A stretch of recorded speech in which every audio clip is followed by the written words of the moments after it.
name is Mike Dunlap, and since 1985 I've been building gold model cars for Goodyear Tire Company. They use them as an award which they present to the NASCAR Cup Series champion each year. Mike is a perfectionist. That's how I would describe him. I was always fascinated by miniatures. When I was, I'm going to guess, 9, 10 years old, I started building model cars, and I became very interested in automobiles.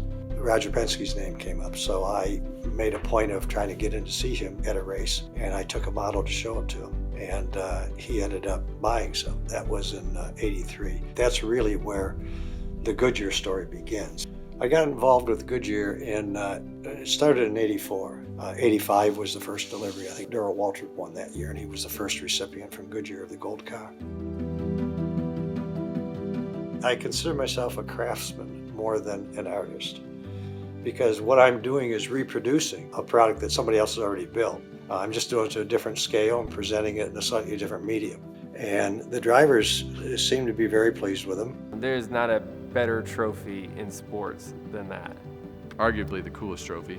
It's the most valuable piece of anything that I own. I just carries on the tradition. You know, my dad was fortunate enough to win championship in '88, and he still has his. The detail is such that it's that exact champion's car. And when I say exact replica, I'm like down to the switches on the dash. A meticulous piece that has a lot of time spent in it, so I love that thing. The materials that I use are primarily brass and copper, and copper for parts that are electroformed or electroplated. I get the files from the manufacturers, have those files cleaned up so that we can 3D print the bodies, and that's the first step. After that, my focus really became, how am I going to produce the parts for the underbody of this car? If you look at the real race car, every piece on there has to be duplicated, but 12 times smaller. So whether it's a toggle switch on the dashboard, which in the real car might be an inch long, in my car it's slightly over 1/16 of an inch long. So ours this year, I'm guessing it's going to be double what I've had in the past. In order to have the correct car for Goodyear at the end of the year, I have to be prepared to finish any of the three, the Ford, the Chevy, or the Toyota. And so I bring each of those manufacturers through the process to a certain point: body, chassis, suspension, roll cage. Whoever seems to be gaining momentum toward the end of the season, whatever brand that is, that's the model that I focus on and start bringing farther along.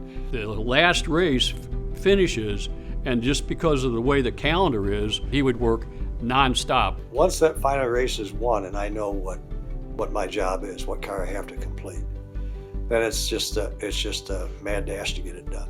While I'm finishing up the interior in the car, the body of the car has been transported by one of Goodyear's people up to my engraver, Rex Pedersen. He engraves the body, takes him about 5 days. Once everything's completed, with exception of assembling the car, then it goes for gold plating, and then I have to assemble it all. From there, I bring the car back to the shop, mount it in a display case, and pack it in the carry case. And usually there's somebody from Goodyear standing in my shop waiting for the car to transport it to the airplane. When the courier walks out, it's the biggest relief that I have all year long. All the weight's off my shoulders. It's been a work in progress for the whole 40 years. It's still a work in progress. I keep doing this because for me, it's a matter of personal pride.